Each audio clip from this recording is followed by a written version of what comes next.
Halo, selamat malam teman-teman. Selamat datang di acara Kinara episode 38. Jadi ceritanya,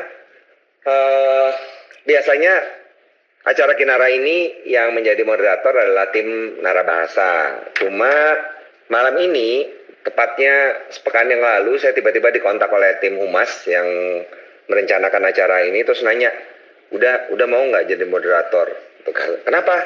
Soalnya dari Mbak Lelanya nanya, nanti moderatornya siapa? Mereka jiper. Baru kali ini ada pembicara yang nanya moderatornya siapa loh. Nanya doang. Tapi itu sudah membuat semua orang gemetaran. Ya ampun, orang nanya aja kok. Iya. Jadi ini episode ke-38 buat Mbak Lela dan teman-teman yang lain. Kinara ini adalah acara yang digagas oleh Narabahasa untuk menghadirkan para penulis dari berbagai genre dengan tujuan untuk mendapatkan masukan ya dari mereka, karena genrenya juga macam-macam ya. Nah, kebutuhan orang untuk menulis itu kan beragam. Ada yang menulis fiksi dan non-fiksi, kemudian non-fiksi pun juga beragam sekali ya, dari mulai yang lentur seperti cerita perjalanan atau cerita biografi sampai dengan yang kaku seperti penulisan hukum. Jadinya tujuannya itu biar itu Mbak Leila dan teman-teman biar orang-orang dari berbagai latar belakang itu bisa mendapatkan apa yang mereka perlukan. Pertanyaannya sederhana. Jadi pertanyaan yang diajukan itu sederhana, mulai dirunut dari apa yang menjadi motivasi menulis dan kemudian awal menulis dari setiap narasumber ini bagaimana. Terus yang kedua itu tentang bagaimana mereka menggali ide. Kemudian yang ketiga, dari ide yang sudah terbentuk tadi, bagaimana mereka mengembangkannya menjadi tulisan yang lengkap. Kemudian yang keempat, bagaimana caranya melakukan swasunting atau self-editing. Dan kelima, itu bagaimana menghadapi kebuntuan penulis atau writer's block. Cuma itu aja sih, Mbak. Oke. Ya, nah sebelumnya saya perkenalkan dulu kepada kerabat Nara semuanya. Malam ini kita kedatangan tamu Mbak Lela Kudori. Beliau ini penulis novel, penulis cerpen, lalu juga dikenal sebagai jurnalis. Sekarang udah pensiun ya Mbak ya, sebagai jurnalis ya? Sudah sebagai jurnalis, sebagai karyawan sebetulnya. Kalau wartawan kan itu selamanya kan. Iya. Kan? Artinya anytime kalau seandainya saya suatu hari lagi kepingin menulis sesuatu yang jurnalistik, itu tetap aja saya seorang wartawan. Dan sebetulnya sejak saya pensiun tahun 2017 itu saya memang masih tetap penulis, kalau lagi ada waktu ya, menulis review film di Tempo. Saya masih jadi juri film pilihan Tempo. Kan kita tiap tahun Tempo memilih film terbaiknya Tempo lah ya.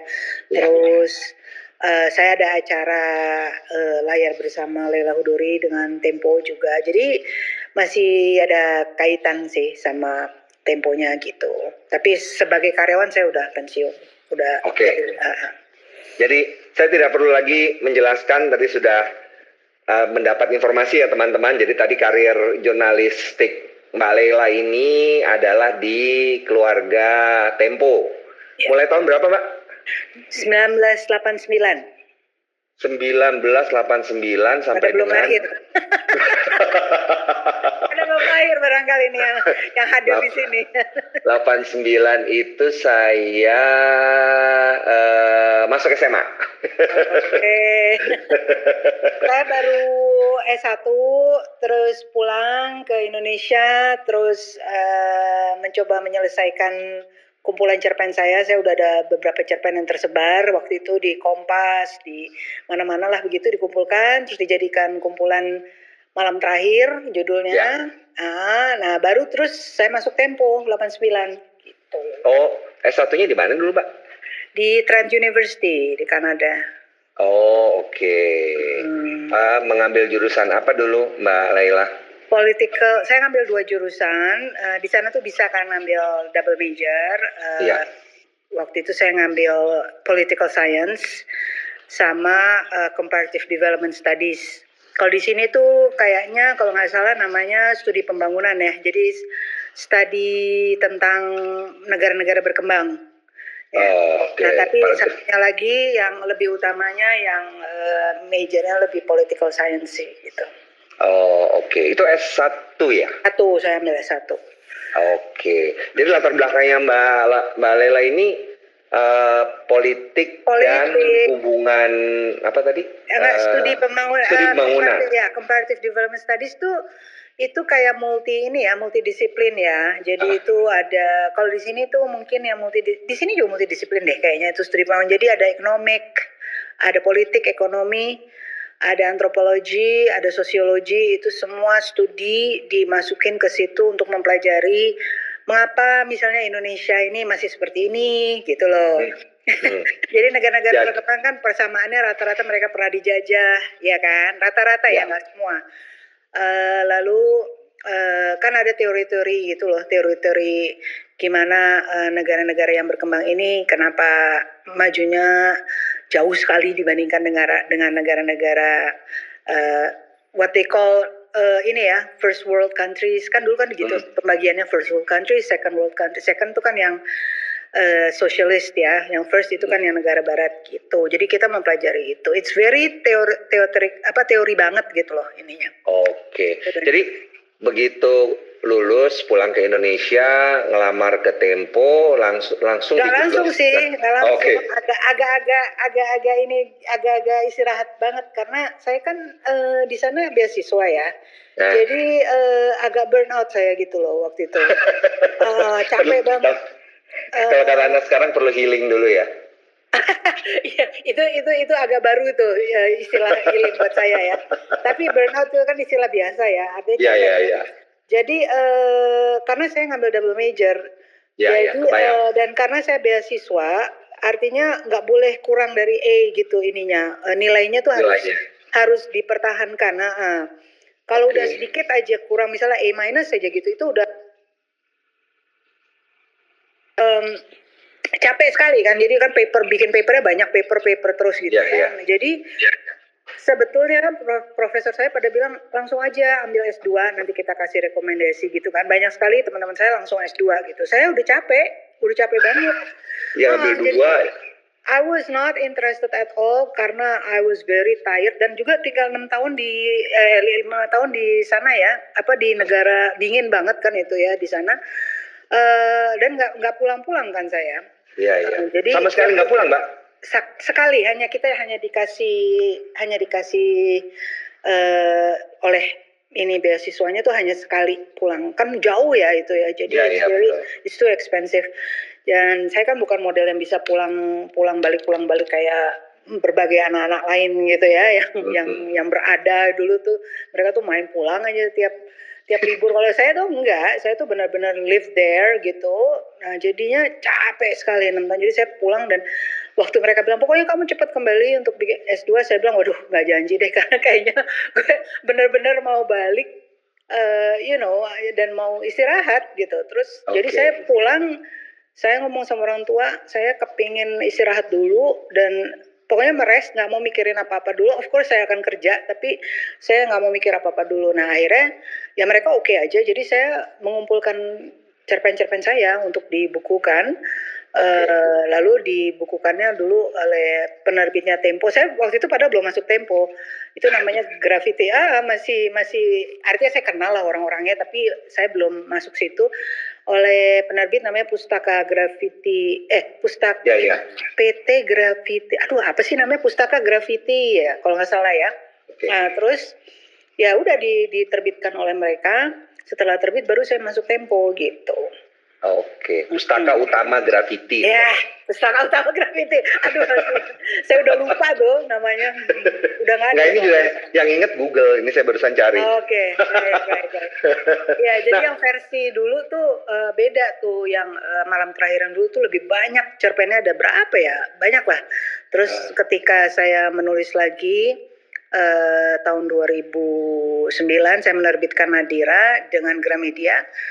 Mereka minta itu yang malam terakhirnya kita terbitin lagi deh gitu kan, karena kan udah habis ya sama yang oh ya udah, tapi saya seleksi lagi kalau nggak salah, saya lupa ya ada berapa 20 kalau nggak salah saya seleksi, jadi cuma sekian sedikit lah, lebih sedikit gitu. Dan mereka juga tanya kenapa itu diseleksi lagi. Ya buat saya milih yang masih relevan dan yang masih saya suka gitu. Artinya yang lain-lain tuh agak saya bacanya agak aduh males gitu. Makanya tadi udah Ivan kirim cerpen saya sama remaja tuh, aduh nggak pengen banget gitu ngeliatnya. Aduh. Jadi tulisan-tulisan pertama Mbak Lela itu fiksi ya? Iya, dari dulu fiksi. Dari kelas 5 SD tuh nulisnya fiksi, cerpen. Dulu kenapa Mbak motivasinya? Jadi dari kelas 5 udah nulis cerpen ya? Iya, itu buat angkatan saya sih sebenarnya kegiatan biasa-biasa aja ya dulu ya. Jadi aku mikirin motivasi lupa ya, udah itu kan tahun 70 berapa tuh. Aduh, pada belum lahir juga tuh. Jadi dulu cuma FOMO doang ya, ikut-ikutan? Oh enggak, bukan. Enggak juga. It's maksud saya it's a natural thing for us. Itu sesuatu yang alamiah buat kita. Jadi gini, pasti Anda juga sama seperti kita dulu kan, hiburan belum sebanyak sekarang, teknologi belum semaju sekarang ya kan. Jadi di tahun 70-an itu tentu TV masih baru TVRI. Bioskop belum secanggih sekarang, belum ada 21 ya kan. Impor movies baru sedikit dan film-film Indonesia juga baru sedikit. Terus internet obviously belum ada, sama sekali belum ada. Jadi bayangin aja ya kawan-kawan yang datang mendengarkan ini, hidup kita tuh dulu tuh benar-benar limited ya, sangat terbatas. Sehingga saluran kita untuk ke jagat yang lain hanya melalui buku, hanya melalui membaca, ya kan? Atau menyaksikan teater. Jadi dulu Taman Ismail Marzuki itu buat kami, angkatan saya, itu penyelamat. Karena di situ ada pertunjukan tarian, ada drama. Saya paling senang nonton drama dulu di situ, dan saya sampai ikut drama anak-anak juga. Dulu banyak sekali ada teater anak-anak ya, dan saya ikut teater anak-anak Kayana. Terus ada sendera tari, ada balet, ada piano, ada resital, ada pokoknya it was very lively. Kehidupan kesenian di situ dulu tuh hampir kayak rumah kedua kita dulu tim tuh ya.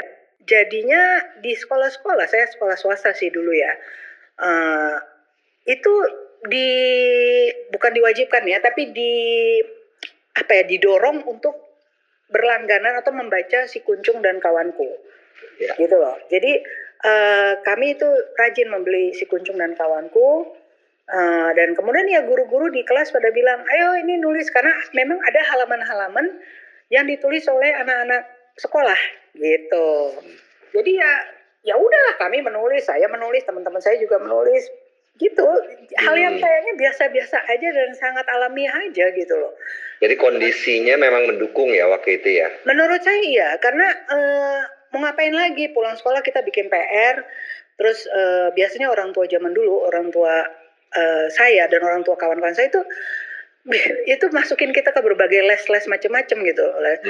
Ada teman saya les gitar, sekolah saya les piano, terus supaya cepet capek nih dimasukin olahraga macam-macam. Iya kan? Karena kan mau diapain nih anak dari jam 12 sampai jam 6 kan. Dulu kita pulang sekolah tuh jam 12 loh. Nah kayak sekarang kan nah sekarang kan jam 3. Nah ini dari jam 12 sampai jam 6 ini kan anak-anak nih ngeganggu terus kali di rumah ya. Kita dianggap pengganggu kali ya. Jadi ibu bapak saya tuh naruh kita kayak kakak saya, dia ikut macam-macam gitu, dia juga semua gitu. Jadi supaya kita capek pulang, ya kan, mandi tidur. Pokoknya it's very penuh, hari-hari gitu tuh penuh. Nah salah satunya saya juga dulu menulis. Nah karena saya menulis, kami ini banyak membaca di rumah ya, dibiasakan banyak membaca, kita menulis. Lalu ada satu hal yang mungkin nggak ada lagi nih di zaman sekarang, itu kawanku itu mempunyai beberapa halaman yang diasuh tanda kutip ya, redaksinya anak-anak gitu loh. Jadi mereka akan mengundang misalnya redaktur bulan ini si X dari SMP ini gitu. Nah saya pernah juga diundang redaktur bulan ini Leila Hudori dari SMP ini gitu. Di apa ya diundang untuk memilih berbagai naskah anak-anak yang masuk gitu. Jadi dari kecil tuh kita udah meskipun memang ayah saya wartawan ya, tapi saya juga sudah secara otodidak jadi belajar gitu, belajar untuk menjadi redaksi kecil-kecilan meskipun cuma sebulan ya. Lalu akhirnya saya kenal kan sama orang-orang kawanku, sama orang-orang si Kuncung. Ya udah terus aja saya menulis di situ dan cerpen saya begitu banyak dan ketika saya udah SMP, mereka menawarkan saya untuk mengumpulkan cerpen saya untuk dibukukan gitu. Jadi udah cukup dini saya menulis gitu. Tidak apa ya, bukan cita-cita tapi kayak gimana ya, kayak alamiah karena kita memang senang membaca dan dengan sendirinya membaca dan menulis itu satu paket, dianggapnya begitu. Oke, nanti ini isu yang menarik untuk kita bahas pas terakhir, cuman kita pindah dulu ke topik yang lain. Oke, jadi udah cukup jelas saya rasa. Mungkin teman-teman sekarang bakal iri karena ternyata Mbak Lela ini situasi waktu zaman itu sangat kondusif untuk menjadi penulis ya. Oke, kita pindah ke zaman sekarang. Ini tadi awal menulisnya udah cukup jelas. Nah sekarang untuk yang Mbak Lela setelah pulang dari S1, itu kan tahun 1989-an ya. Nah kemudian kan Mbak Lela menjalani dua kehidupan tuh. Satu sebagai jurnalis, menulis dalam Laras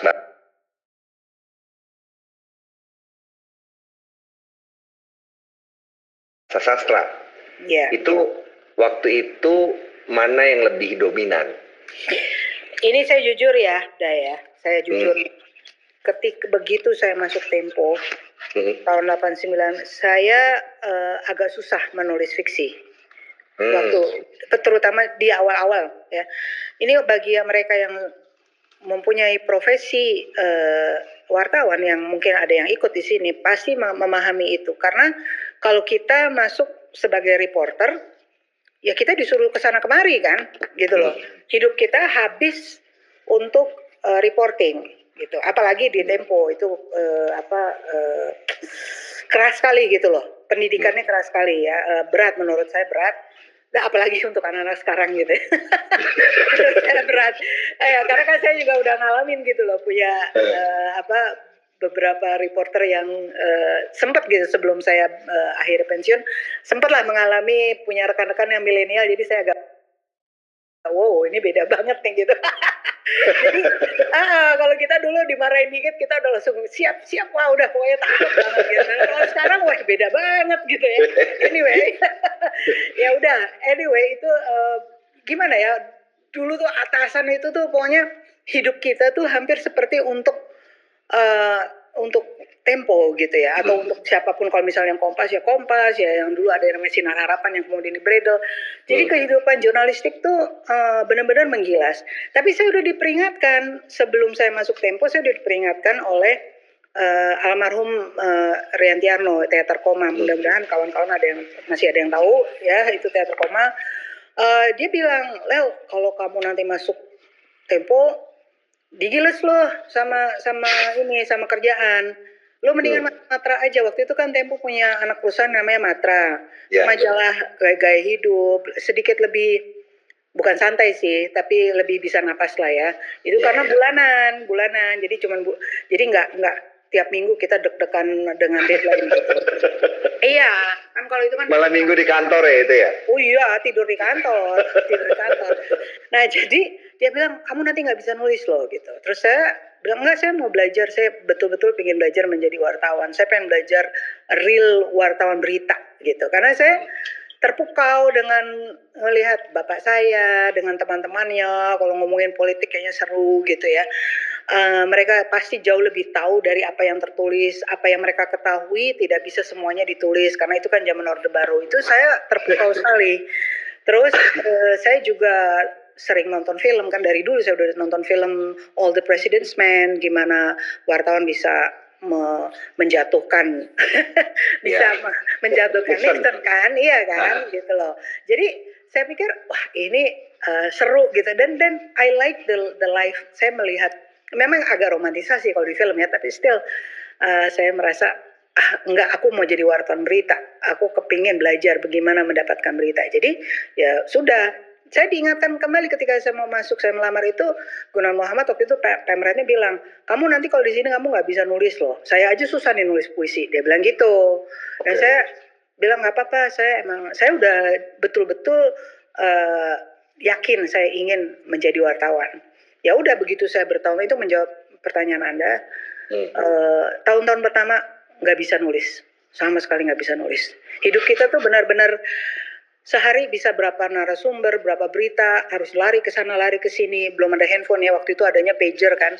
Jadi udah baru pager, ingat gak? Pager ngalamin kan? Iya. Baru selesai wawancara satu, tiba-tiba wawancara menteri ini di sini, jam segini, jangan telat. Baru selesai lagi Jadi apa ya, hidup kita benar-benar habis untuk itu. Jadi saya sebenarnya selama 20 tahun pertama di Tempo itu saya nggak menerbitkan buku, sama sekali nggak menerbitkan buku. Saya hanya menerbitkan cerpen-cerpen gitu, di sana di sini, ada di Kompas, terus ada di Matra, itu cerpen ada, tapi kalau buku nggak ada. Iya. Gitu. Ini saya lihat nih yang 1984 itu kelopak-kelopak berguguran, terus kemudian malam terakhir 1989, terus kosong. Baru terbit lagi 2009. Jadi mulai nulis-nulis cerpen lagi itu tahun berapa, Mbak? Ya di antara itu, kesibukan itu saya masih nulis cerpen, tapi tidak dibukukan karena menurut saya nggak cukup ya, kan harus diseleksi lagi. Ya. Jadi ketika saya sudah, kan Tempo di Bredel tahun 94 kan. Ya. Nah, Tempo di Bredel, orang-orang pikir, lu udah bisa nulis lagi tuh lah, gitu kan, karena di Bredel. Ya enggak lah, orang kita di Bredel hidup jadi apa ya, jadi was-was terus, karena kan orang-orang yang di Bredel itu, majalahnya di Bredel kan ada 3, Tempo, Editor, sama Detik ya, Detik. Nah itu, Detik kan dulu kan semacam tabloid berita gitu kan, sebelum akhirnya sekarang jadi digital. Nah itu hidup kita tuh banyak agak kita tuh bukannya secara resmi, nggak resmi tuh di blacklist gitu loh. Artinya mau cari kerjaan rada susah. Bisa sih, tetap bisa, tapi people are scared gitu ya. Orang agak takut untuk meng-hire kita gitu ya. Tapi ada beberapa tempat yang berani-beranian. Oke, semua orang-orang Tempo masuk media Indonesia gitu ya. Waktu itu ada gitu, yang cukup berani, cukup gila gitu ada. Terus Dahlan Iskan bikin DR, terus kita masuk DR ada gitu. Saya juga terus akhirnya masuk DR. Tapi secara umum gitu orang mau, ini bekas Tempo gitu ya. Artinya ini dianggap berontak gitu lah, karena tulisan kita waktu itu cukup berani kan sampai di situ. Nah, setelah kita terbit lagi tahun 98, Presiden Soeharto mundur, kita terbit lagi kan 98. Ya saya dengan sendirinya udah bukan reporter, saya jadi redaktur pelaksana. Waktu saya lebih banyak, iya kan, karena sekarang kita punya reporter ya kan.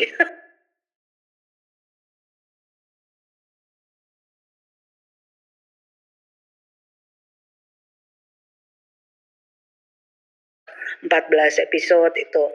Dari situ baru saya mulai lagi menulis cerpen gitu.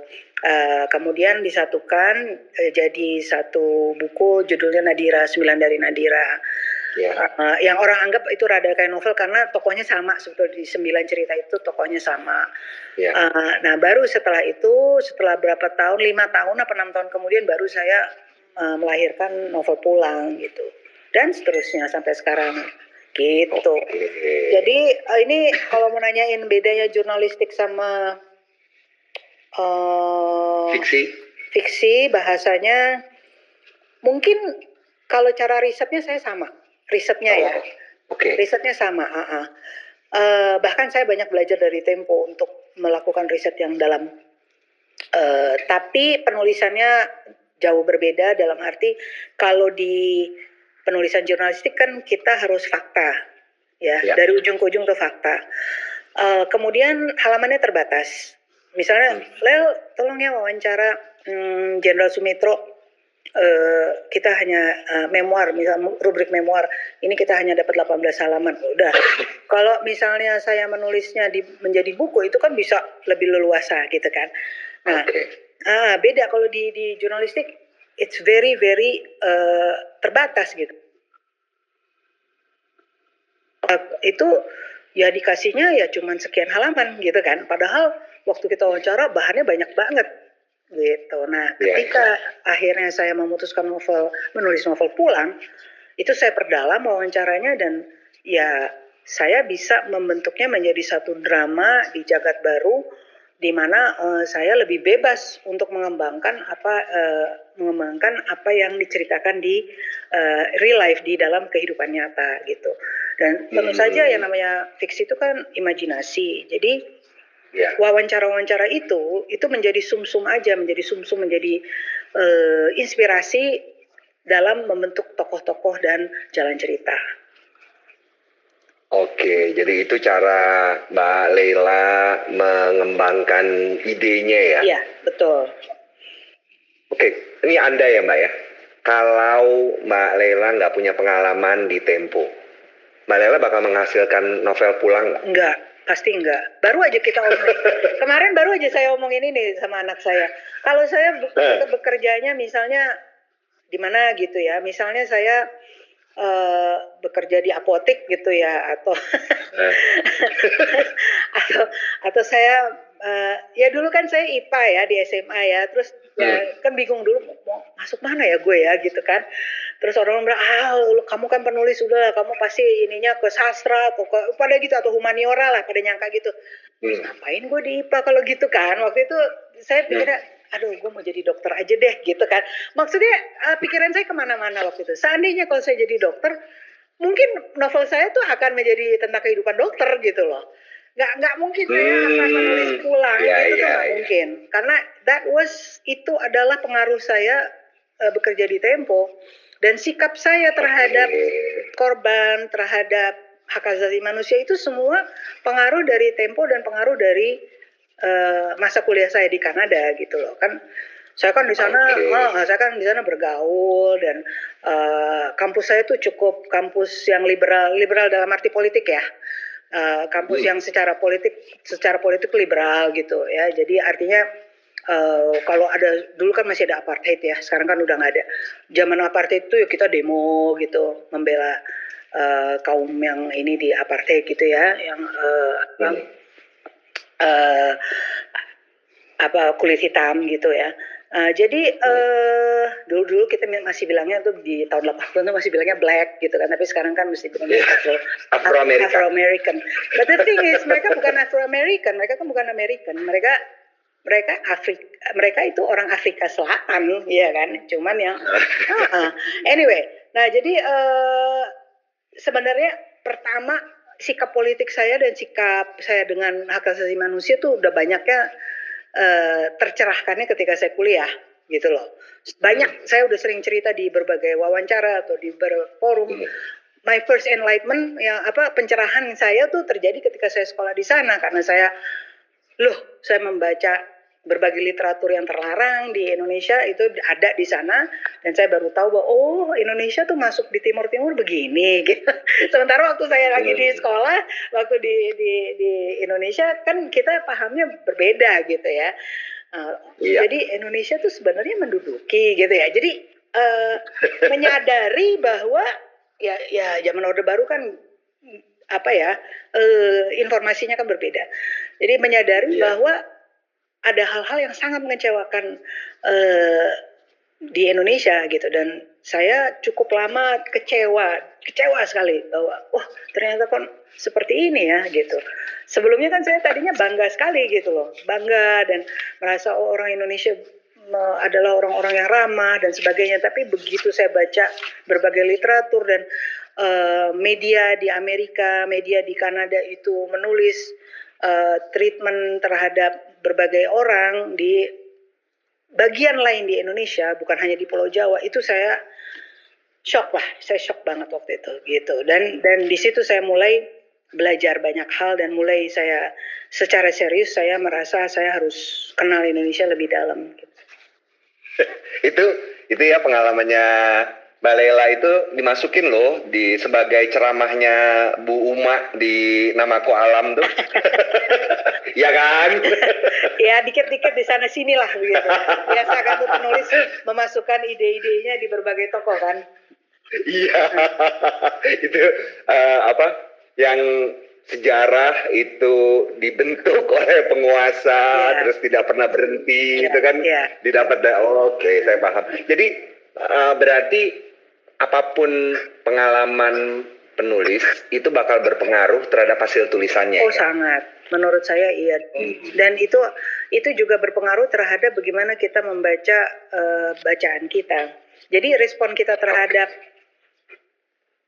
yang kita baca itu pasti berbeda-beda sesuai dengan pengalaman dan pengetahuan kita, gitu loh. Misalnya, paling gampang gini ya, reaksi generasi boomer kayak saya dan generasi X yang lahir tahun 70-an, kan kalau saya boomer kan tahun 60-an, nah terus yang X tahun 70-an, itu ketika baca Laut Bercerita, itu berbeda sekali dengan reaksi milenial dan Gen Z. Gitu. Ya, betul. Kan bukunya sama nih, bukunya Laut Bercerita. Ya. Tapi berbeda.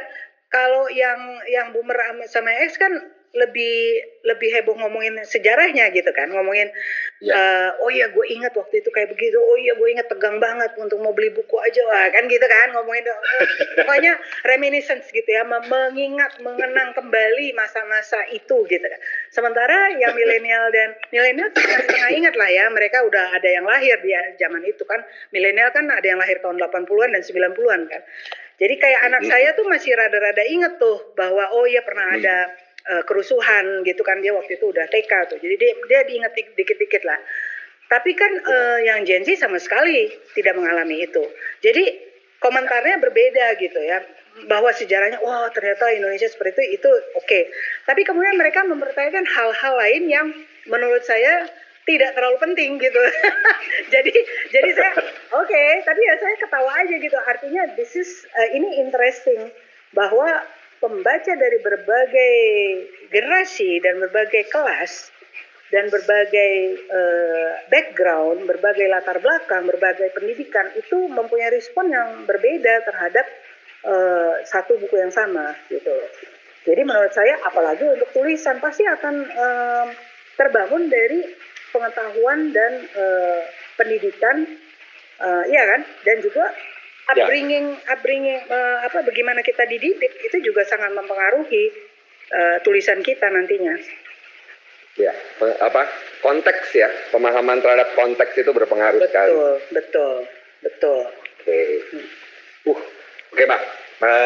Mungkin biar bisa bantu. Ini kenapa tadi perlu sekali dibahas, karena ini kan pendengar ini kan dari beragam latar belakang dan berbagai kesukaan. Nah, yang saya harap ini dari penjelasan Mbak Lela, ini orang-orang jadi bisa paham bahwa apapun yang sekarang kita jalani itu bakal bermanfaat, tapi tentu saja sesuai dengan bidang kita kan. Iya. Oke, ini kita mungkin fokus dulu pada yang novel terbarunya Mbak Lela nih, Namaku Alam. Saya udah pas banget kemarin hari Sabtu itu saya selesai baca. Teman-teman bagi yang belum baca ini cari ya, saya nggak promosi, cuman bagus bukunya, terutama buat Gen X mungkin dan Gen Y karena bisa merasa nyambung dengan pembahasannya. Terus saya mesti wanti-wanti ada beberapa bagian yang berat karena saya nanti mau nanya, cuman nanti aja pembahasan di ruang kelas SMA, tapi pembahasannya itu udah cukup mendalam. Nah, idenya waktu itu gimana, Mbak? Waktu ini kan terakhir itu kan 2017 Mbak Lela mengeluarkan Laut Bercerita yang bagus banget juga. Terus kemudian ada jeda 6 tahun ya berarti ya? 7 tahun. Iya. 6 tahun. Pokoknya panjang lah itu. 2017 Laut, kemudian Namaku Alam 2023. Iya, 7 tahun ya? 6 tahun atau 7 tahun? 6 tahun. 6 tahun, oke. Nah, 6 tahun itu memang digunakan untuk menulis Namaku Alam, atau 6 tahun itu yang ngerjain yang lain dulu dan lain-lain? Iya, ya dua-duanya memang banyak kerjaan sih saya. Karena gini, sebenarnya ini saya sedikit ya boleh ke belakang. Sebetulnya setelah novel pulang tuh 2012 terbit, ya. Terus kan diterjemahkan ke berbagai bahasa lah, terus saya harus keliling Amerika, harus keliling Jerman gitu ya, karena diterjemahkan oleh publisher Jerman, publisher Amerika, sama publisher Prancis, sama publisher Italia. Jadi kan mesti kelalang keliling gitu ya. Nah, sebetulnya saya waktu itu siap mau menulis Namaku Alam. Nah, ini sekalian menjawab pertanyaan Anda tadi. Ini gimana sih idenya? Idenya tuh sebetulnya waktu menulis pulang, kan itu saya juga riset panjang gitu, sampai 6 tahun gitu. Itu waktu di bagian saya mewawancarai Tapol dengan keluarganya, saya merasa ini kayaknya ini mesti sendiri nih gitu, karena saya kan kepengen Lintang itu ketika ke Indonesia dia mempunyai satu komunitas keluarga-keluarga Tapol yang memang kenal dengan bapaknya dan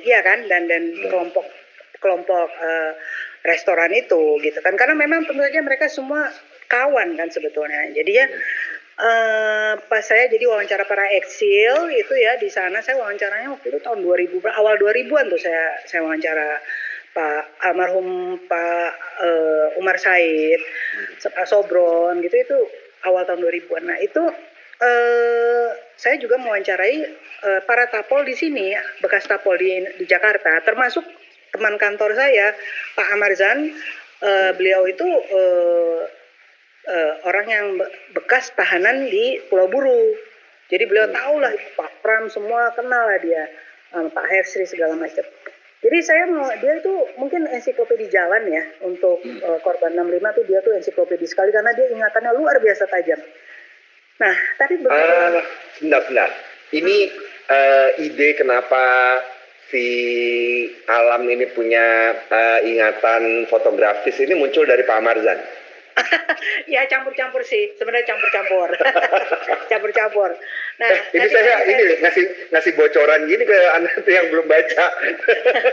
Gak apa-apa, itu ada di sinopsis di belakangnya kok, bahwa dia punya graphic memory. Nah, jadi sebenarnya waktu saya mulai membentuk keluarga Alam, jadi dia anaknya Hananto kan, Alam. Ketika masuk ke Alam itu saya merasa bahannya banyak sekali. Iya kan, Alam, Bimo. Jadi angkatan itu kan udah generasi kedua ya, Lintang, Alam, Bimo tuh generasi kedua kan. Itu saya merasa Alam dan si Bimo ini banyak sekali ceritanya gitu loh. Karena saya wawancara banyak sekali keluarga-keluarga Tapol gitu, yang ada yang menceritakan detik-detik sebelum bapaknya dieksekusi, ada yang menceritakan macam-macam. Bahkan seperti saya ceritakan gimana ada yang membawa anak-anaknya ke tempat tahanan dan kemudian harus membersihkan darah, itu semuanya real story, itu benar-benar cerita benar gitu. Pakai cambuk ikan pari segala macam, yang sampai nempel dagingnya. Betul, itu baik di Pulang maupun di Namaku Alam kan ada ya dua-duanya ya. Cuma di Namaku Alam lebih banyak lagi. Eksplisit. Ya, lebih eksplisit. Nah, saya merasa ketika nulis Alam ini kayaknya harus sendiri. Kalau saya semua bahan saya taruh di situ, nanti akhirnya jadi ceritanya kayak cerita tentang Alam. Padahal ini Pulang kan adalah cerita tentang Lintang dan ayahnya. Jadi tentang cerita dua generasi eksil, ya kan? Ya. Alam itu di situ pendukung aja gitu loh, pendukungnya cerita Lintang. Tapi the main characters protagonisnya tuh Lintang dan bapaknya Dimas. Jadi saya merasa wah ini Alam mesti saya bikin sendiri. Itu idenya muncul bahwa saya harus bikin trilogi di mana saya memisahkan Alam menjadi Namaku Alam 1 dan Namaku Alam 2 gitu. Ya. Oke. Jadi sejak Pulang itu terbit sebenarnya bahannya seharusnya sudah ada. Seharusnya Namaku Alam, tapi nah itu ini nih untuk mereka yang nanti bertanya gimana kalau apa tadi writer's block ya istilahnya ya. Saya nggak mau pakai istilah itu karena nanti takut benar-benar block. Oke. Saya memakai istilahnya tuh mungkin agak lelah gitu ya. Jadi waktu itu saya semantik banget ya. Saya waktu itu lelah karena keliling Amerika, keliling Jerman itu 6 minggu di Amerika, 6 minggu di Jerman membahas tentang 65. Iya. Lalu agak lelah kan saya karena diulang lagi. Jadi waktu saya pulang, saya tuh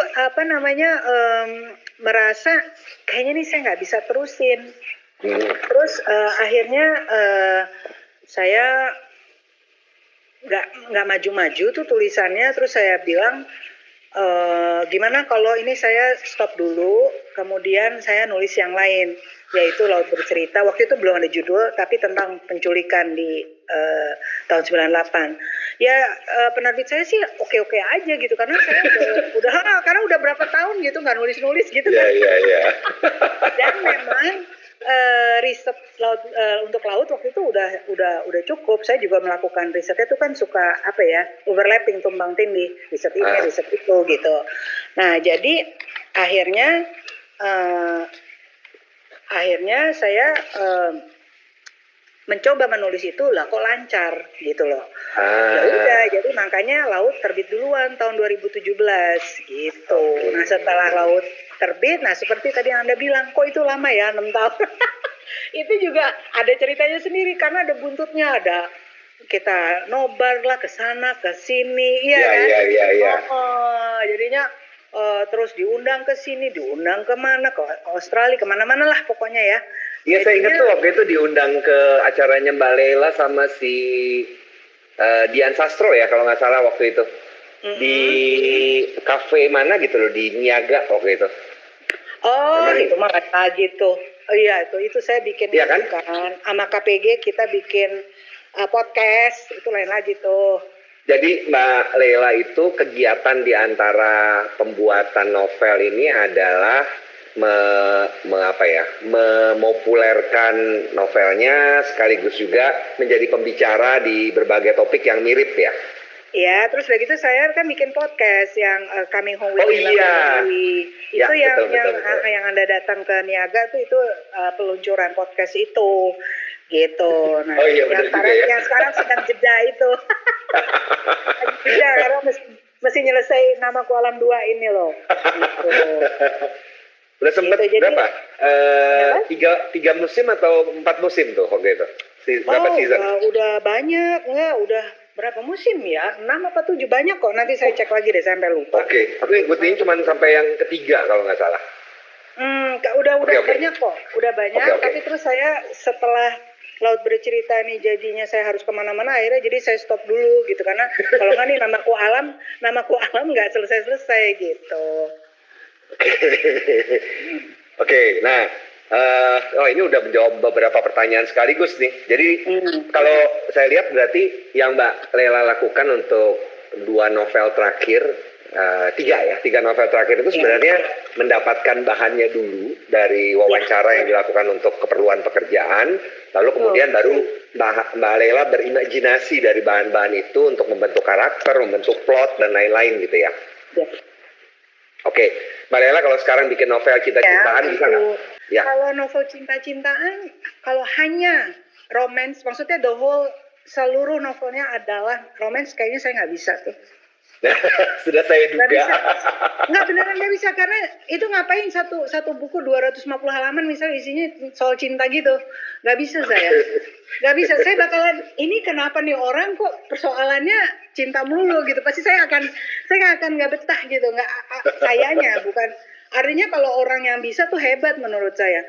Saya bakalan nggak betah gitu, karena buat saya dalam hidup tuh nggak hanya cinta kan ada macam-macam, ada persoalan polisi pemerintah yang harus kita pertanyakan, ada soal keluarga, ini anak gimana, ini gimana, ngerti nggak sih, ada ngobrol sama kakak-kakak saya, dan jadi it's not only about love gitu loh. Ya love juga, tapi love dengan dalam bentuk yang lain, bukan hanya love antara pasangan ya, laki dan perempuan gitu, enggak. Nah, nggak bisa itu, saya cinta aja dari awal sampai akhir tuh nggak bisa kayaknya. Ya, Kalau ya. dulu mungkin ya waktu saya masih remaja tuh kan saya menulis gitu ya, kisah-kisah romance gitu, itu kan cerpen gitu ya, jadi mungkin masih bisa lah gitu ya, one moment gitu ya. Tapi kalau novel kali saya udah nggak bisa nih sekarang. Oke, jadi novel itu sangat terpengaruh oleh perjalanan hidup si penulis. Betul, banget. Kayak dulu waktu kecil saya bisa nulis cerita anak-anak, sekarang kalau ditanya, kan ada beberapa kawan saya nih sesama penulis yang nulis anak-anak kan, wah itu hebat banget, karena buat saya menulis anak-anak susah loh. Itu harus ada garis-garis, ada semacam, bukan aturan ya, tapi semacam pendidikan dalam tanda kutip ya, bukan pendidikan formal ya, tapi harus ada education-nya, iya dong. Karena ini untuk anak-anak gitu loh. Ada soal moral, ada soal moral, ada apa. Nah itu saya nggak bisa tuh, tuh. Susah itu buat saya. Jadi ya ini juga yang kelihatan sekali ini nih Pak Asadi Siregar. Kenapa? Dia nulis awalnya itu kan cinta-cinta semua tuh, cintaku di kampus biru. Yang terakhir menolak ayah itu beda banget. Iya, itu yang kita bahas kan di podcast saya.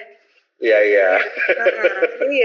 Iya, itu beda banget. Itu luar biasa, dan kita merasa kayaknya ini beneran nih Asadi Siregar gitu. Makanya beda banget soalnya. Sebelumnya beliau menulisnya tuh benar-benar kisah romance di kampus dia kan, gitu, romance di kampus. Tapi yang sekarang benar-benar ada kultur, ada kebudayaannya, ya kan? Sumatera Utara ada sedikit mistiknya, dan juga ada soal psikologi gitu. Nah itu memang perjalanan setiap penulis memang menentukan isi novelnya menurut saya sih. Terus Mbak Lela waktu buat ketiga novel terakhir itu buat plot dulu atau buat tokoh dulu, Mbak? Yang pertama yang kasarnya plot dulu. Jadi gini kan, riset dulu ya. Saya riset. Risetnya tuh bukan hanya riset saya di Tempo. Riset di Tempo tuh hanya menimbulkan ide aja, tapi tetap saya melakukan wawancara ulang dong gitu. Ya, jadi saya kembali lagi ke narasumber yang dulu itu saya wawancara ulang, tapi saya menyampaikan bahwa ini untuk novel, bukan untuk Tempo gitu, bukan untuk jurnalistik. Sehingga mereka tahu bahwa ini akan saya kembangkan menjadi satu sosok yang berbeda gitu. Kemudian saya biasanya bikin outline kasar dulu. Ya, outline kasar nih harus dengan catatan kita tahu akan berubah lagi gitu loh. Jadi biasanya outline kasar katakanlah kalau kita pakai drama 3 babak kan Act 1, Act 2, Act 3 gitu ya. Meskipun nggak harus selalu terlalu ketat kayak gitu. Nah, nanti saya terus menyisir informasi dari bahan wawancara saya kan banyak sekali. Itu saya menyisir lagi. Kadang-kadang kalau ada yang kurang saya balik lagi nanya gitu ke narasumber saya. Nanti itu outline itu berubah lagi tuh. Bisa berubah lagi sesuai dengan hasil bacaan saya gitu, ubah kiri kanannya, kemudian terus baru saya mulai lebih serius membentuk karakter-karakternya. Karakter-karakternya itu sebenarnya dari awal udah ada, tapi belum penuh, belum solid. Biasanya nanti udah solidnya tuh kalau udah di tengah risetnya udah mau selesai baru tuh solid banget. Gitu. Dan nama-namanya pun juga baru belakangan tuh saya cari gitu.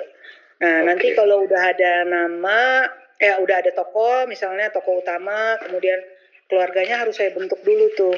Keluarganya itu saya pakai kebiasaannya Ernest Hemingway kan begitu. Setiap kalau kita bikin tokoh harus ada keluarganya, meskipun keluarganya belum tentu keluar di ceritanya. Tapi kita bikin keluarganya tuh di catatan kita aja. Kenapa? Karena karakter seseorang itu kan tergantung dipengaruhi keluarga. Ya dibesarkan. Gimana dia dibesarkan gitu loh. Jadi paling nggak formative years ya. Jadi di tahun-tahun pertamanya, di 10 tahun, 15 tahun pertamanya, sikap dia itu ditentukan oleh bagaimana orang tuanya membesarkan dia. gitu. Oke. Kalau misalnya tokoh kita yatim piatu, ya itu gimana orang-orang di rumah yatim piatu membesarkan dia gitu. Itu akan mempengaruhi jiwanya dia gitu. Jadi itu saya pasti menciptakan orang tuanya, apakah dia punya adik, dia punya kakak, dan sampai saya menciptakan lahirnya kapan, di mana, dan dia kesukaannya apa, itu saya catat di buku sakti. Pasti saya bikin satu buku khusus untuk novel saya yang ini gitu. Jadi novel Laut Bercerita ada bukunya sendiri, novel Pulang ada bukunya sendiri gitu loh. Terus nanti jurnalnya gitu loh. Nanti saya bikin silsilah ya. Silsilah ini anaknya berapa, dia kawin sama siapa, atau dia bercerai, kemudian dia kawin lagi mungkin ya gitu ya. Itu nanti anaknya siapa. Nah, belum tentu semua orang tua, tante, nini, mama apa itu pada keluar di novel. Belum tentu, tapi saya ciptain aja gitu loh untuk membentuk dia. Oke, Tetes. Jadi ini Bang Jo sama Kemal Raditya itu ada keluarganya sebenarnya? Sebenarnya ada. Tapi nggak keluar gitu, karena mereka itu side karakter, mereka pendukung aja gitu. Tapi itu semua saya bikinin, si Amalia juga saya bikin, ya Bimo apalagi ya, Bimo udah dari itu. Tapi kayak Kemal apa semua tuh ada gitu. Kayak kalau di Laut Bercerita tuh ya, misalnya Kinan tuh ada saya bikin keluarga sendiri. Naratama aja tuh ada keluarganya saya bikin gitu loh. Karena itu tadi ya, karena bagaimana si karakter itu akan bersikap itu ditentukan oleh keluarganya. Betul. Pantes aja 6 tahun, Mbak. Lama banget.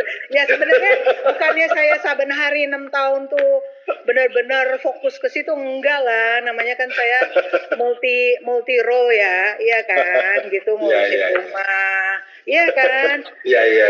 Jadi banyak kerjaan lain gitu loh. Jadi nanti kalau udah ada waktu baru balik lagi ke novel gitu. Mbak, kalau orang mau bikin cerpen, perlu nggak sampai segitunya? Iya juga sih, tapi mungkin tidak selama seperti bikin bikin novel. Karena saya ini ada cerpen saya yang saya baru bikin dan saya kan bikin jurnal seni baru ya, namanya Porter. Itu isinya macam-macam, ada cerpen, ada puisi, ada apa. Ini yang terbaru nanti datang ya kawan-kawan tanggal 24 November ke M Block gitu ya. Udah Ivan juga harus datang. 24 November jam 7. Itu gratis semua masuk. Nah, itu ada peluncuran Porter. Itu di Porter itu ada cerpen Seno Gumira, ada cerpen saya, ada puisi Wiji Tukul yang unpublished, jadi yang belum pernah dipublisir itu saya dapat. Saya minta izin sama adiknya. Terus ada komiknya Tita Larasati dan sebagainya. Pokoknya nih jurnal yang isinya macam-macam gitu ya, seni. Nah, itu cerpen saya itu judulnya Di Pulau Makam Tak Bernisan. Itu sebenarnya satu jagat dengan Laut Bercerita. Ya, nah itu saya masih menggunakan riset saya ketika saya riset Laut Bercerita, gitu loh. Masih ada sisa-sisa itu. Kemudian saya bikin cerpen sendiri, gitu. Jadi harus sih, karena menurut saya cerpen itu atau novel itu kan kita akan masuk ke jiwa orang lain. Kita nggak pernah, misalnya saya nggak pernah mengalami diculik, kan saya harus paham, saya harus wawancara dia gitu. Jadi harus melakukan riset itu, namun mungkin tidak sepanjang waktunya tuh, durasinya nggak selama, dan jumlah orang yang diwawancara juga nggak perlu sampai sepanjang novel menurut saya. Gitu. Oke. Jadi cerpen pun perlu karena biar kita bisa menyelami tokoh yang kita bentuk ya. Betul. Oke. Nah, ini karena sudah menjelang waktu berakhir nih Mbak. Ini kayaknya sangat banyak ya informasi yang didapatkan teman-teman mengenai latar belakang penulisan. Satu lagi Mbak yang belum sempat ditanyain Mbak. Bagaimana cara Mbak Lela untuk, kalau tadi saya lihat kan bikin kerangka, terus kemudian riset, tulis, balik lagi riset lagi. Dari naskah asli itu berarti banyak sekali perubahan yang dilakukan, dong? Banyak, banyak. Tapi rangkanya mungkin masih tetap ya. Tapi di dalam-dalamnya suka ada si karakternya suka mau belok gitu. Kita kan mesti ngikutin dia. Si karakternya suka, woi aku maunya ke sini, kamu jangan suruh saya ke sana gitu. Iya kan? Oke. Kadang-kadang saya suka apa sih gitu kok maunya. Karena gini, karakternya itu kan it's a totally different person. Dia bukan kita. Dia adalah orang lain. Ya kita mesti ngikutin karakter dia, kita mesti ngikutin sifatnya dia. Laut itu adalah tokoh yang pendiam. Saya nggak bisa bikin dia jadi chatty, jadi rewel gitu, nggak bisa. Karena saya udah dari awal udah membuat dia pendiam. Dia lebih riuhnya di dalam pikirannya aja. Tapi untuk verbal itu dia tidak terlalu banyak ngomong gitu, nggak seperti tokoh-tokoh lainnya yang Bram atau Daniel gitu ya. Jadi saya harus setia, harus konsisten bahwa dia tuh nggak banyak ngomong orangnya. Ini saya kasih tahu ya satu proses, mungkin teman-teman ada gunanya juga buat teman-teman mungkin. Saya tuh tadinya kan Laut Bercerita itu point of view Laut di pertama dan keduanya kan ada point of view Asmara kan. Nah itu aslinya bukan Asmara, tadinya point of view Laut dan kedua point of view ibunya gitu loh. Tadinya di outline yang awal. Tapi kan saya wawancara orang tua, iya kan, sanak saudara apa. Ya kan gimana ya perasaan kita ya, nangis terus dan itu salah satu tantangan yang sulit karena kita ikut larut dan nggak kuat ya. Nah saya kan seorang ibu, jadi waktu nulis bagian itu nggak jalan. Nah ini sekalian menjawab soal apa tadi writer's block. Ya, writer's block. Saya nggak tahu ini writer's block atau bukan, I have no idea. Tapi pokoknya waktu itu saya macet terus karena merasa hati saya apa ya runtuh gitu loh. Ingat para ibu yang masih pintu dapurnya nggak ditutup karena barangkali aja anaknya pulang gitu. Ada yang begitu. Ada yang tetap nyimpen mie instan di lemari karena dia malam-malam kalau pulang masih suka korek-korek dapur nyari mie instan gitu-gitu loh. Hal-hal yang begitu yang kecil-kecil tapi bikin kita sedih gitu. Ada bapak yang masih ngelap-ngelap buku-bukunya tiap hari supaya nanti kalau dia pulang ini kamarnya tetap masih rapi gitu. Sedih saya. Itu semua masuk kan di dalam laut kan ada semua itu. Nah jadinya saya nggak kuat menceritakan dari point of view ibunya. Akhirnya saya switch, saya banting setir jadi Asmara Jati, jadi adiknya. Karena saya lihat adik kakaknya para korban yang nggak balik, kan itu kan ada 13 yang nggak kembali ya. Itu adik kakaknya itu, mereka itu tentu saja juga sedih, tapi mereka menjadi tiang dari keluarganya. Mereka itu menjadi, mereka yang membuat supaya keluarganya bisa tetap berfungsi gitu. Jadi saya lihat, ya mereka sedih juga, cuma mereka loh ini kita kan tetap harus kerja, kita harus ngerti ya. Mereka yang membuat rumah tangga itu tetap jalan itu adik kakaknya biasanya. Jadi saya lihat, wah kayaknya gue harus ganti ini jadi Asmara Jati. Karena dia yang menjadi saksi, ibu bapaknya tuh benar-benar nggak akan bisa move on. Orang tua kalau kehilangan anak nggak bisa move on gitu loh. Jadi ya udah saya terlalu susah untuk menulis dari point of view ibunya, saya ganti dengan dengan adiknya, baru jalan tuh, baru lancar meskipun ya tetap sedih juga nulisnya, tapi lancar gitu, lebih lancar dan saya mencoba memasukkan semacam optimismenya bukan optimisme bahwa laut pasti kembali, enggak, tapi optimisme bahwa mungkin suatu hari mereka bisa mendapatkan jawaban yang mereka cari gitu. Ya. Gitu. Jadi caranya Mbak Lela keluar dari jebakan kebuntuan itu yang pertama tadi waktu buntu nulis namaku alam itu berpindah ke cerita lain. Kalau waktu laut bercerita buntu karena POV-nya Mbak Lela ganti POV. Jadi intinya ganti sudut pandang, ganti cerita. Sudut pandang, tapi kalau udah merasa stuck betul ya, kalau udah lama sekali itu kan artinya nggak maju-maju kan.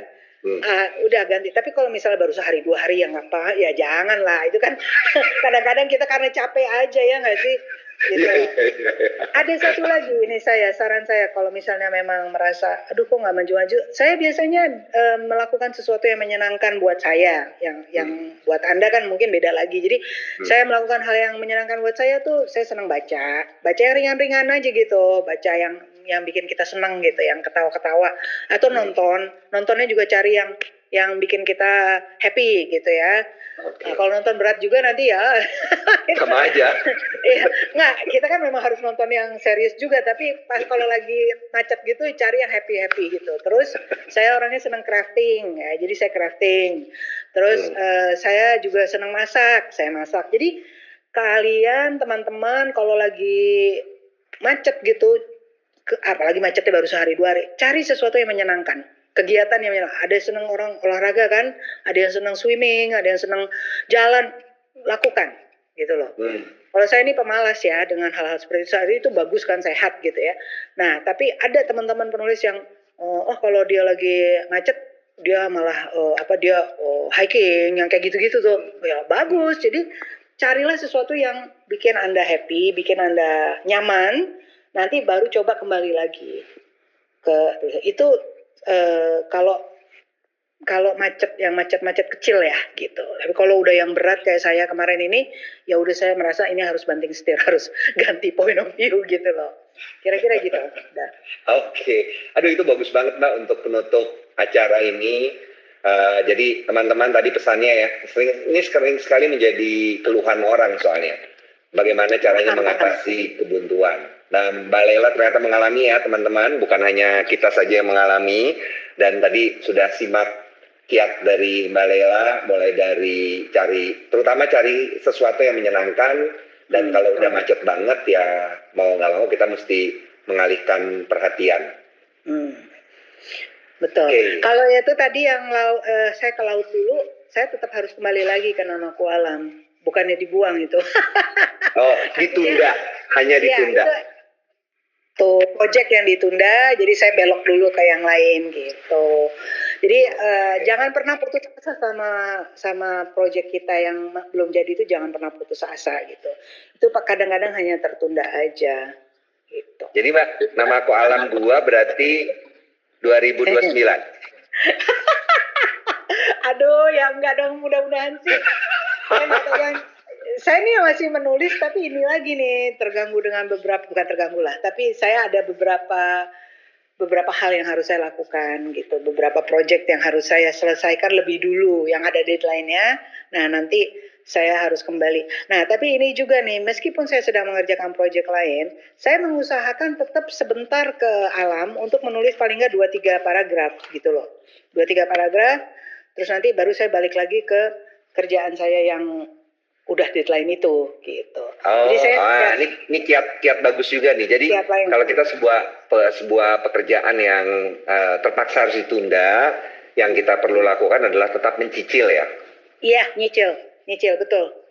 Nyicil. Jadi saya takut nanti si alamnya nih merasa dihianati kan, ya kan. Jadi gila baper banget loh dia.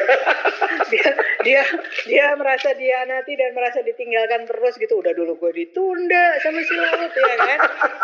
Sekarang lagi ada lagi gitu kan. Nah jadi saya oke sebentar ya. Jadi saya tulis ya 2-3 paragraf gitu. Syukur-syukur kadang-kadang bisa sampai 4 halaman kalau saya ada waktu gitu. Nah kemudian saya kembali lagi ke pekerjaan saya yang ada deadline-nya. Jadi supaya si project ini, si alam ini tidak merasa ditinggalkan lah begitu. Untungnya kalau menurut saya, ini kan dia ujung awal sama ujung akhirnya udah ketahuan nih. Ujung awalnya dia lulus SMA, ujung akhirnya di buku pulang kan? Iya. Tapi kan nanti ada akhirnya yang lain yang kita belum tahu ya. Iya kan? Kita nggak tahu nih gitu. There's gonna be something. Dia tekniknya nih namanya foreshadowing. Foreshadowing ya. Bahasa Indonesianya apa ya? Doakan aja lah bisa selesai dengan tepat waktu lah. Oke, target tahun berapa Mbak? Aduh, saya takut nyebutnya, saya takutnya. Ya udah, nggak usah. Saya takutnya kalau bisa saya bilang tahun sekian gitu, terus tahu-tahu nggak terjadi kan, waduh, nanti saya ditagih ya melalui Iya, X sudah ya. Jadi di depan publik lagi ini. jadi mendingan saya mengatakan insya Allah mudah-mudahan ya kawan-kawan gitu. Ada satu proyek lain yang saya yakin kalian juga akan cukup senang sih sebenarnya kalau nanti saya umumkan. Tapi ada satu proyek lain juga gitu. Jadi ya maklumlah saya harus membagi-bagi waktu gitu. Siap. Mbak Lela, ada ini nggak kalimat penutup nggak buat teman-teman di sini yang berhubungan dengan motivasi mereka mungkin ya?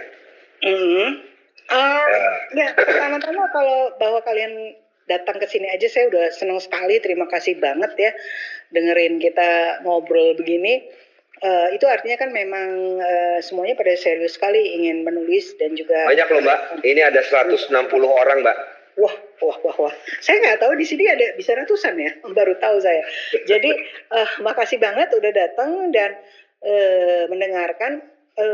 Itu artinya kan udah menunjukkan bahwa kalian semua adalah orang-orang yang serius ingin menulis, serius ingin berekspresi melalui kata-kata, dan juga saya mengasumsikan kalian juga pembaca yang baik gitu ya. Nah jadi itu udah apa ya garis awal atau start yang udah tepat betul gitu loh, bahwa kalian banyak membaca dan kalian serius ingin mendengar gimana sih gitu ya. Itu satu. Nah jadi kedua buat saya mungkin yang saya ingin sampaikan, sabarlah sama diri sendiri gitu ya, sabarlah dengan proses, karena memang saya paham ketika saya muda umur 20-an saya juga nggak sabar, saya kepengennya ya udah pengen cepet selesai, pengen cepet diterbitkan kan gitu ya kalau masih muda ya. Tapi menurut saya kalau kalian sabar itu semakin kalian betul-betul kembali lagi ke tulisan, kembali lagi kalau nanti udah selesai. Tadi kan ada pertanyaan mengedit diri sendiri, itu kita edit lagi, kita baca lagi pelan-pelan satu persatu, itu semakin bersinar karya kita gitu loh, semakin terasa clean, bersinar gitu. Yang ternyata menurut Uda Ivan nih belum clean karena masih banyak salah cetak nih buku saya nih. Ngomong apa-apa loh. Enggak kan, salah cetaknya bener loh, iya kan? Iya. Tapi di tiap buku saya masih ada salah cetaknya tuh. Nggak ngerti itu saya. Ada kurang kak lah, ada kurang apa, ampun deh. Nah, tapi anyway, tapi kita sebagai penulisnya meskipun nantinya ada proofreader, ada editor, kitanya sendiri sebagai penulis juga udah harus ya, mestinya harus hati-hati, bukan harus hati-hati, maksudnya harus clean dengan kalimat kita, harus bersih, dan harus juga bersedia mendengar masukan-masukan orang lain. Saya nih setiap bab saya kirim ke editor saya dengerin apa yang disampaikan oleh editor saya gitu. Bagian ini nih agak ini ya gitu, pasti akan kasih masukan gitu loh. Ini bagian ini jangan terlalu begini, jangan terlalu begitu. Kalau misalnya saya merasa enggak emang harus begitu, ya udah gitu, karena at the end of the day itu tulisan kita. Tapi saya banyak sekali mendengarkan masukan supaya tulisan kita akan lebih solid gitu. Lalu yang terakhir mungkin adalah menurut saya, nih kawan-kawan, penulis tuh sutradara yang membuat outline. Kalau dalam film dia tuh kayak dalang, dia yang menentukan nasib semua tokohnya dan nasib dari cerita itu bagaimana berakhirnya. Tapi penulis itu juga pemain, dia aktor dan aktrisnya. Itu yang membuat tokoh-tokoh kalian hidup. Jadi artinya ketika menulis tokoh, menulis karakter, itu kita harus bayangkan menjadi dia. Gitu. Itu makanya aku bilang seperti aktor dan aktris. Nah, kalau kalian membayangkan seperti itu, menurut saya sih udah oke banget gitu. Jadi saya menulis anak bernama Alam berusia 13 tahun, anak lelaki. Kan susah ya, saya perempuan udah usia senja membayangkan anak laki-laki yang lagi puber. Tapi saya benar-benar harus bayangin. Saya harus bayangin saya jadi dia kayak apa. Saya wawancara keponakan-keponakan saya, kayak apa sih rasanya anak umur 13 gitu. Jadi dari situ saya mencoba memahami jiwa mereka gitu. Nah itu yang mesti kita sebagai penulis mencoba bayangkan. Jangan hanya menentukan ini mati, ini kawin, ini begini, ini, tapi juga membayangkan diri kita menjadi tokoh-tokoh yang kita ciptakan. Itu. Semoga berguna. Terima kasih Mbak, pasti berguna. Itu kalau buat saya pribadi itu yang sangat berguna itu adalah membayangkan. Itu pasti susah, terutama kalau misalnya tokohnya itu beda sekali dengan kita. Misalnya Betul. kayak apa, saya memerankan perempuan itu pasti akan susah lah karena nggak kebayang kan. Betul. Ya. Betul. Oke, terima kasih banyak Mbak Lela. Semoga sukses dengan proyek-proyeknya, dan buat kerabat Nara yang lain, semoga obrolan kami malam ini walaupun terasanya mungkin enteng ya. Saya nggak tahu nih enteng apa enggak. Enteng. Mudah-mudahan menambah wawasan dan membuat teman-teman jadi makin semangat untuk menulis. Amin. Terima kasih Mbak Lela. Saya tutup dulu acaranya. Terima kasih untuk semua. Sampai ketemu lagi di acara Kinara berikutnya. Selamat malam. Selamat malam.